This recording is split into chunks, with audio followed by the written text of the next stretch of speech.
Markas Polres Tarakan, Kalimantan Utara, diserang sejumlah oknum anggota TNI pada Senin, 24 Februari 2025, malam. Penyerangan terjadi sekira pukul 23.36 WITA. Kepala Penerangan Kodam Enam Mulawarman, Kolonel Kaf Kristianto, menjelaskan para pelaku sudah dipanggil dan menjalani pemeriksaan di polisi militer. Ia menegaskan pejabat TNI di tingkat Kodam telah berkoordinasi dengan Polda Kaltim dan Polda Kaltara untuk menangani kasus. Insiden ini melibatkan sekitar 20 orang berpakaian bebas. Mereka menyerang Polres Tarakan pada Senin malam. Sejumlah anggota polisi mengalami luka-luka, dan beberapa fasilitas mengalami kerusakan.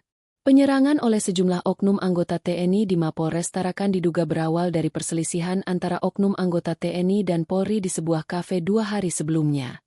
Akibat penyerangan tersebut, 5 anggota kepolisian mengalami luka-luka, sementara sejumlah fasilitas kantor rusak parah. Ketegangan bermula pada Sabtu, 22 Februari 2025, malam di Pot Cafe, ketika Pratu Rizky Sanjaya, anggota Yonif 614 RIJP, terlibat cekcok dengan Bribda P dari Polres Tarakan. Insiden tersebut memanas hingga berujung pada adu fisik, yang kemudian melibatkan beberapa anggota polisi lainnya. Pratu Rizky diduga dikeroyok hingga tersungkur sebelum akhirnya dibawa pulang oleh rekannya, Nardi. Awalnya sepakat berdamai. Pada Minggu, 23 Februari 2025, dini hari, Sertu Yeskel bertemu dengan Bribda Algi, anggota Resmo Polres Tarakan, untuk mencari solusi atas kejadian tersebut. Kedua belah pihak sepakat atas kompensasi sebesar 10 juta rupiah sebagai bentuk penyelesaian. Namun, situasi kembali memanas setelah percakapan telepon pada Senin malam yang memicu emosi anggota Yonif 614 RIJP. Sekitar pukul 23.15 WITA, sebanyak 37 anggota TNI dari Yonif 614 RIJP dan Brigif 24 BC mendatangi Polres Tarakan. Sebagian tiba menggunakan dump truck, sementara lainnya mengendarai sepeda motor pribadi. Sesampainya di lokasi, mereka langsung melakukan pengeroyokan terhadap petugas yang berjaga dan merusak berbagai fasilitas kantor, termasuk meja, kursi, kaca ruang Kapolres, serta jendela ruang etle.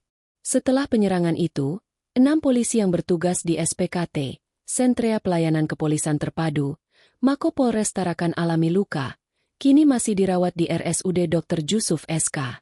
Untuk kronologi dan motif penyebab terjadinya penyerangan yang dilakukan oknum TNI, Kapolda Kaltara, mengatakan masih dalam proses pendalaman.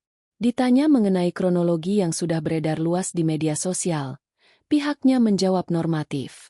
Mengenai adanya dugaan personel mengalami mabuk kemudian terjadi perkelahian dan berapa jumlah anggota terlibat, pihaknya juga menjawab normatif. Kemudian ada juga beredar informasi Senpi hilang dijawab olehnya sudah dikembalikan. Download Tribun X sekarang, menghadirkan lokal menjadi Indonesia.